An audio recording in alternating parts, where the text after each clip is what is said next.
आज की इस वीडियो में हम 9th क्लास फिजिक्स से यूनिट नंबर 3 जिसका नाम है डायनामिक्स इसके तमाम न्यूमेरिकल सॉल्व करने वाले हैं। इसके टोटल 10 न्यूमेरिकल हैं 3.1 से लेकर 3.10 तक। डायनामिक्स में हम ऑब्जेक्ट की मोशन और इस मोशन के पैदा होने के असबाब कि किन वजहों से ये मोशन होती है उनके बारे में स्टडी करते हैं।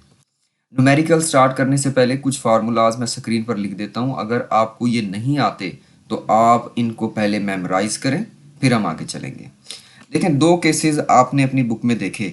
एक वो पुली वाली फिगर है जिसमें दो ऑब्जेक्ट लटके हुए हैं, एक पुली के दाएं तरफ और एक पुली के बाएं तरफ, एक स्ट्रिंग के जरिए पुली पे वो लटके हुए हैं। दूसरा जो केस है वो आपने इससे पिछली स्लाइड पर देखा है, टेबल वाला, कि एक ब्लॉक आपका टेबल पर पड़ा हुआ है और दूसरा पुली के बाद नीचे एक साइड पे, एक किनारे पे टेबल के लटका हुआ है। अगर आपने नोटिस नहीं किया तो इसको बैक करके आप देख सकते हैं। तो ऐसे में टेंशन और एक्सेलरेशन दोनों केसेस के अलग अलग होंगे, दोनों के फॉर्मूलाज अलग अलग होंगे। पहला केस देख लीजिए। When two bodies moves vertically with a string that passes over a frictionless pulley। जब दो बॉडीज, यानी ये पहले वाला केस है आपका कि एक पुली के जरिए एक दाएं तरफ और एक बाएं तरफ ब्लॉक जो है वो लटका हुआ है, तो ऐसे में टेंशन होगी T is equal to 2m1m2 divided by m1 plus m2 multiplied by g। Acceleration A is equal to m1 minus m2 divided by m1 plus m2 multiplied by g। दूसरा केस देखें। When one body moves vertically and the other moves on a smooth horizontal surface. जब एक body एक smooth horizontal surface पर रखी हुई हो string और पुली के जरिए, फिर दूसरी जिस तरह टेबल की एग्जांपल में है नीचे लटकी हुई हो वर्टिकली, तो ऐसी सूरत में tension T is equal to m1 m2 is divided by m1 plus m2 multiplied by g। Acceleration A is equal to m1 divided by m1 plus m2 multiplied by g होगा। Force F is equal to ma and weight is equal to mg होगा। देखें, बाज़ औक़ात F की जगह पर भी आप mg यूज करेंगे। वो इस केस में एक निशानी वाज़े सी याद रखें कि चीज़ें जब ज़मीन के साथ कांटेक्ट में हों, ज़मीन को छू रही हों, तो ऐसी सूरत में F is equal to ma आएगा। जब ज़मीन को ना छू रही हों, यानी ज़मीन से ऊपर उठ जाएं, तो F is equal to mg हो जाएगा। ठीक है, बाज़ केसेस के अंदर आपको F भी पुट करना पड़ेगा और G भी पुट करना पड़ेगा। न्यूमेरिकल एक आएगा, वहां पे मैं वजाहत दे दूंगा। इसके अलावा फोर्स ऑफ फ्रिक्शन, जिसको Fs से लिखा गया आपकी बुक में, Fs से मैंने भी यहाँ पे लिखा है। माइक्रो का एक सिंबल देख रहे हैं यहाँ पे, ठीक है, ये माइक्रो का सिंबल, ये ग्रीक लेटर है और ये कोएफिशिएंट ऑफ फ्रिक्शन को जाहिर करता है। कोएफिशिएंट ऑफ फ्रिक्शन ये है दो मटेरियल्स के दरमियान जो रगड़ होती है। जैसे अगर आपके पास लोहे का एक टेबल है, मेटल का एक टेबल है, उसके ऊपर लकड़ी का एक ब्लॉक रखा हुआ है और उस ब्लॉक को उस टेबल के ऊपर मूव किया जाता है, तो जाहिर सी बात है टेबल और उस ब्लॉक के दरमियान रगड़ पैदा होगी। ठीक है, तो ये वुड और मेटल का एक मखसूस कोएफिशिएंट ऑफ फ्रिक्शन होगा जिसकी वैल्यू कांस्टेंट होती है। ये बुक में पेज नंबर 73 पर एक ब्लू कलर का टेबल है, उसके अंदर कई मटेरियल्स की आपको कोएफिशिएंट ऑफ फ्रिक्शन बताई गई है। ठीक है, आपको याद रखने की जरूरत नहीं है, इन न्यूमेरिकल्स में सिर्फ एक ही जगह इसका यूज होगा और वहां पे न्यूमेरिकल में इसकी वैल्यू बता दी जाएगी। ठीक है, तो आपको याद रखने की जरूरत नहीं है। मालूमात लेना चाहते हैं, पेज नंबर 73 पर एक टेबल है ब्लू कलर का, उसको आप देख सकते हैं। तो इसका फार्मूला है coefficient of friction mg। Centripetal force Fc is equal to mv square divided by r। v यहाँ पे वेलोसिटी है और r रेडियस है। सेंट्रीपिटल फोर्स वो फोर्स होती है जो किसी ऑब्जेक्ट को दायरे में रहने पर मजबूर करती है। न्यूमेरिकल 3.1, पहला numerical. A force of 20 Newton moves a body with an acceleration of 2 ms minus 2. What is its mass? 2 ms minus 2 acceleration के साथ 20 न्यूटन की फोर्स लगाकर एक बॉडी को मूव कराया जा रहा है। इसका मैस बता दें, बॉडी का मैस बता दें कि कितना होगा। गिवन डाटा लिख लेते हैं। एफ भी क्लियर है, ए भी है और एम मालूम करना है। F is equal to M A का फॉर्मूला यूज कर लेते हैं। अब यहाँ पे जाहिर सी बात है कि आपको एम निकालना है, तो एक काम करते हैं ये कि इस ए को हम ले जाते हैं इस एफ के नीचे यहाँ पर। ठीक है, ये कुछ इस तरह से m is equal to F divided by A, values put करने पर 10 kg का आंसर आएगा। Numerical 3.2, the weight of body is 147 newton, what is its mass. जब वेट की बात हो रही हो तो ऐसे में ग्रेविटी इन्वॉल्व होगी। ग्रेविटी अर्थ की 10 ms-2 है, ये आपको याद रखनी है।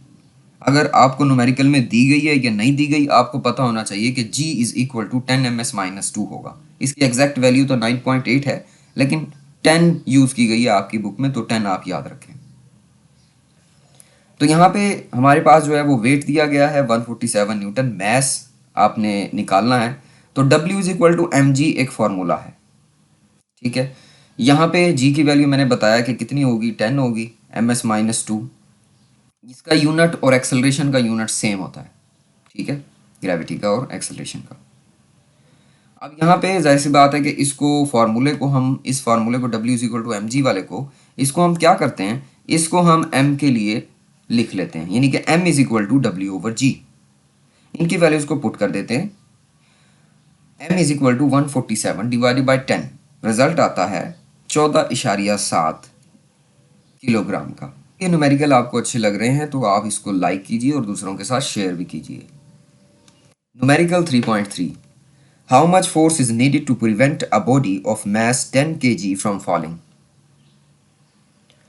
कितनी फोर्स चाहिए होगी 10 किलोग्राम मैस के एक बॉडी को गिरने से बचाने के लिए। यूँ समझ लें कि आपने हाथ में एक 10 kg का मैस उठाया हुआ है, आप उसको नीचे गिरने नहीं दे रहे, आप कितनी फोर्स लगा रहे हैं कि वो आपके हाथ में ही ठहरा रहे। गिवन डाटा लिख लेते हैं। Mass is equal to 10 kg और ग्रेविटी जो है वो 10 ms-2 हो गई यहाँ पे। ठीक है, और यहाँ पे जिस तरह के मैंने कहा था कि F is equal to M G भी लिखा जा सकता है। ठीक है, तो फोर्स मालूम कर रही हैं आप, W वाला वही फार्मूला कुछ इस तरह से यूज़ कर सकते हैं, W is equal to F, F is equal to M g, यानी कुल मिला के वही F is equal to M g ही बनता है। ठीक है, तो एम ए की जगह अब हमने एम जी यूज़ कर लिया। ठीक है, जो मैंने आपको बताया था, ये बॉडी देखें क्योंकि ज़मीन के साथ टच में नहीं है। ठीक है, आपने उठाया हुआ है ना, ज़मीन के साथ टच में नहीं है, तो लिहाजा मैंने एम जी यहाँ पे यूज़ कर दिया। तो यहाँ पे कितना आएगा, F is equal to 100 Newton.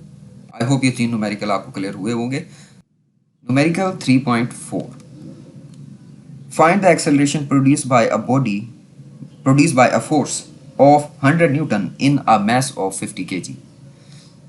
50 kg mass पर जब 100 न्यूटन की फोर्स लगाई जाए तो ऐसे में एक्सेलरेशन बता दें कि कितना होगा।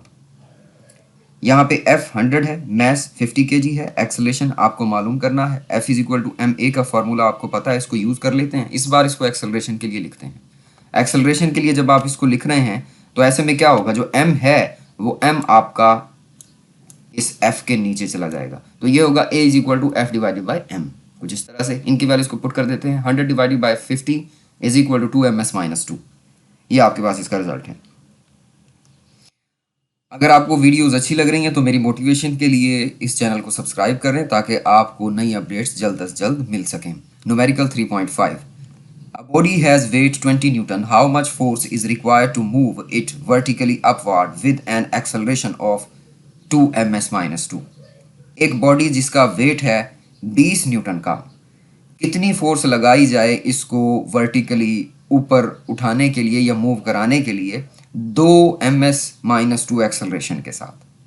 तो यहाँ पे जो गिवन डाटा है वो है एक्सेलरेशन W 20 न्यूटन और इसी तरह से ग्रेविटी। फाइंड करना है एफ टी यानी कि टोटल फोर्स, कि 20 न्यूटन के वेट को ऊपर उठाने के लिए आपको टोटल कितनी फोर्स चाहिए होगी। एफ टी जो है वो आपको फाइंड करना है। कैलकुलेशन करते हैं।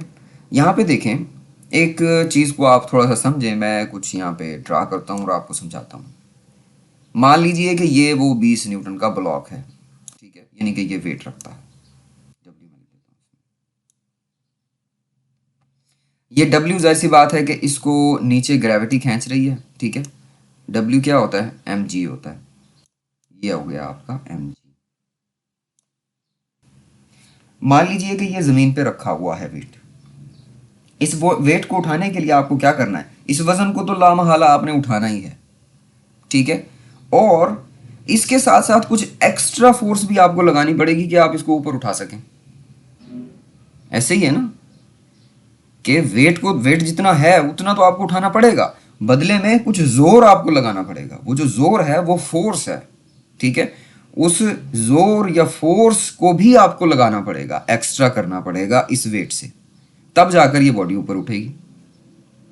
यहाँ पे एफ टी मैंने इसी वजह से लिखा है। एफ टी दो चीज़ों का मजमुआ है, एक तो ये वेट 20 न्यूटन का, और एक फोर्स होगी, वो जोर होगा जिसके तहत लगा के आप उसको ऊपर उठा सकेंगे।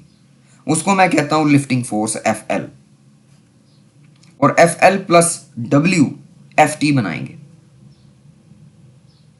यहां पे एफ एल फोर्स का फॉर्मूला क्या होता है, फोर्स का फॉर्मूला होता है, और एक चीज याद रहे कि जब आप इसको उठाओगे तो वो कह रहा है कि एक्सेलरेशन कितना होगा, एक्सेलरेशन होगा 2 ms - 2 का, ठीक है। एफ का फॉर्मूला क्या होता है, F is equal to M A होता है। अब यहाँ पे देखें, मैंने इसमें ग्रेविटी भी इन्वॉल्व करनी है, क्योंकि आप इसको जमीन से ऊपर उठाओगे और एक खास एक्सेलरेशन के साथ भी उठाओगे। दो चीजें हो गई, दोनों चीजें आपकी इन्वॉल्व होनी चाहिए इसके अंदर। देखें मैं इसको कैसे करता हूं। यहां पे जो आप एम देख रहे हैं, मैं इस एम को खोल देता हूं। फॉर्मूला क्या होता है, W is equal to M G, मैं ओपन करता हूं, ठीक है, क्योंकि एफ इस इक्वेशन के अंदर मौजूद है, ठीक है। मैं लेता हूं W, W is equal to M G, यही फॉर्मूला होता है ना डब्ल्यू का, क्योंकि मैंने जी लेकर आना है इस न्यूमेरिकल में, ना कि मैंने ए लेकर आना है दोबारा से इस न्यूमेरिकल के अंदर, ठीक है, इस पोजीशन के अंदर। तो मैंने क्या किया, W is equal to M G लिखा, और इसको मैं क्या करता हूं, एम निकाल लेता हूं इससे, ठीक है। यहां से मैं जी उठाता हूं और इस डब्ल्यू के नीचे ले आता हूं, कुछ इस तरह से, ठीक है। अब एफ एल के अंदर, इसके अंदर जहां पे आप देख रहे हैं एम, उसकी जगह पे मैं ये पुट कर देता हूं। नेक्स्ट स्टेप में देखिए, तो F L is equal to m, m की वैल्यू क्या है, W over g multiplied by a, ठीक है। यहां पे आप देख सकते हैं, इनकी वैल्यूज को पुट कर देते हैं, आपके पास रिजल्ट कितना आएगा, 4 न्यूटन का। आई होप ये कॉन्सेप्ट आपको आ गया होगा। अगर नहीं समझ में आया तो थोड़ा सा रिवाइंड करें, दोबारा देख लें, इंशाल्लाह आपको क्लियर हो जाएगा। अब बस पुट कर देते हैं एफ टी के लिए, F T is equal to F L plus W, तो कुल मिला के आपके पास 24 न्यूटन की फोर्स आपको लगानी पड़ेगी इस वजन समेत इसको उठाने के लिए। आई होप यहाँ तक आपको ये क्लियर हुए होंगे। 3.6 numerical. Two masses 52 kg and 48 kg are attached to the ends of a string that passes over a frictionless pulley. Find tension in the string and acceleration in the bodies when both the masses are moving vertically. दो message हैं, ये वो पहले case की figure आपके screen पर आ रही है। कॉन्सेप्ट समझने के लिए बनाने की ज़रूरत नहीं है, बना सकते हैं तो बना लें, ठीक है, नहीं बना सकते तो बनाने की ज़रूरत नहीं है। ऐसा नहीं है कि बनाएंगे तो आपको मार्क्स अच्छे मिलेंगे, नहीं, सिर्फ कॉन्सेप्ट के लिए। यहाँ पे देखें कि दो मैसेज हैं, एक मैसेज 52 kg का है और एक मैस जो है वो है 48 का। जाहिर सी बात है कि 52 वाला नीचे रहेगा तो वो नीचे है, और ये ऊपर रहेगा क्योंकि इसका वेट कम है, इसका मैस कम है। इस डोरी में, इस स्ट्रिंग में टेंशन है और एक एक्सेलरेशन है, ठीक है। जिस सिमत में ये मूव कर रहे होंगे एक्सेलरेशन की सिमत वही होगी। ये ऊपर की तरफ मूव कर रहा है तो इसका एक्सेलरेशन ऊपर की तरफ होगा डायरेक्शन, और इसकी एक्सेलरेशन की डायरेक्शन नीचे की तरफ होगी। दोनों को वेट नीचे भी खींच रहा है क्योंकि ये जाहिर सी बात है ज़मीन के कॉन्टैक्ट में नहीं है, ठीक है। ये स्ट्रिंग और इस पुली के दरमियान में कोई रगड़ नहीं है, ठीक है। ये आपके न्यूमेरिकल में बताया गया है, इस डोरी और इस पुली के दरमियान कोई रगड़ नहीं है। नॉर्मली रगड़ होती है, ठीक है, रगड़ होनी चाहिए क्योंकि दो चीज़ें आपस में, दो मटेरियल आपस में एक दूसरे के साथ लग के चल रहे हैं। लेकिन वो कह रहा है कि अभी माने कि वो नहीं है। ठीक है, तो सिनेरियो आपको समझ में आ गया। अब आपको इसमें टेंशन और एक्सेलरेशन मालूम करना है। तो सबसे पहले गिवन डाटा लिख लेते हैं। एक मास m1 है और एक m2 है, ग्रेविटी 10 हो गई, t और a मालूम करना है। इनके फार्मूलाज आपको आने चाहिए। अगर वो आपको नहीं आते तो ये न्यूमेरिकल और इससे अगला न्यूमेरिकल आप नहीं कर सकते। नहीं हो रहे न्यूमेरिकल को बार अपना फॉर्मूले को बार बार लिखें, 2 बार, 10 बार, 20 बार, वो क्लियर हो जाएगा। ठीक है, सबसे अच्छा तरीका मेमोराइज करने का यही होता है कि आप उसको बार बार लिखते रहें, जो मैंने पहली पहली स्लाइड पे बताए थे। तो यहाँ पे सबसे पहले हम टेंशन टी फाइंड करने लगे हैं। टेंशन टी के लिए T is equal to 2m1 m2 divided by m1 plus m2 multiplied by g. इनकी वैल्यूज को पुट कर लेते हैं तो आपके पास रिजल्ट अप्रॉक्सीमेटली, ये जो इस तरह का आप बराबर देख रहे होंगे, इज इक्वल टू, ये अप्रॉक्सीमेटली के बराबर होता है। अप्रॉक्सीमेटली कितना आएगा? 500 न्यूटन। ठीक है, अब इसका एक्सेलरेशन फाइंड कर लेते हैं। एक्सेलरेशन फाइंड करने के लिए a is equal to m1 minus m2 divided by m1 plus m2 multiplied by g। इनकी वैल्यूज को पुट कर लेते हैं तो आपके पास रिजल्ट आएगा 0.4 ms माइनस 2। अगला numerical 3.7। Two masses for 26 kg and 24 kg are attached to the ends of a string which passes over a frictionless pulley. 26 kg is laying over a smooth horizontal table. 24 kg mass is moving vertically downward. Find the tension in the string and the acceleration in the body. Case कुछ इस तरह से है। ये आपने पहली पहली slide में भी ये फिगर देखी थी। ठीक है, 26 का इस तरह से ऊपर रखा हुआ है और 24 का एक पुली के बाद इस तरह से नीचे है। यहाँ पर भी डोरी और इस पुली के दरमियान में कोई फ्रिक्शन नहीं है।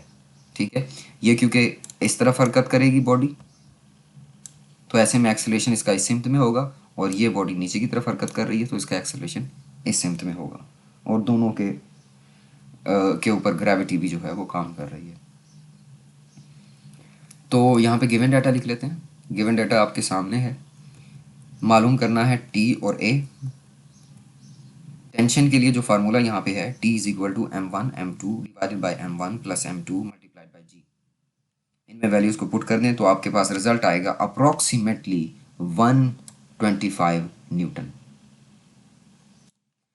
आगे हम एक्सेलरेशन फाइंड कर लेते हैं। Acceleration a is equal to m1 divided by m1 plus m2 multiplied by g. इनकी वैल्यूज को पुट कर लेते हैं। 24 divided by 24 plus 26 multiplied by 10 is equal to 4.8 ms minus 2. Numerical 3.8. How much time is required to change 22 Newton seconds momentum by a force of 20 Newton?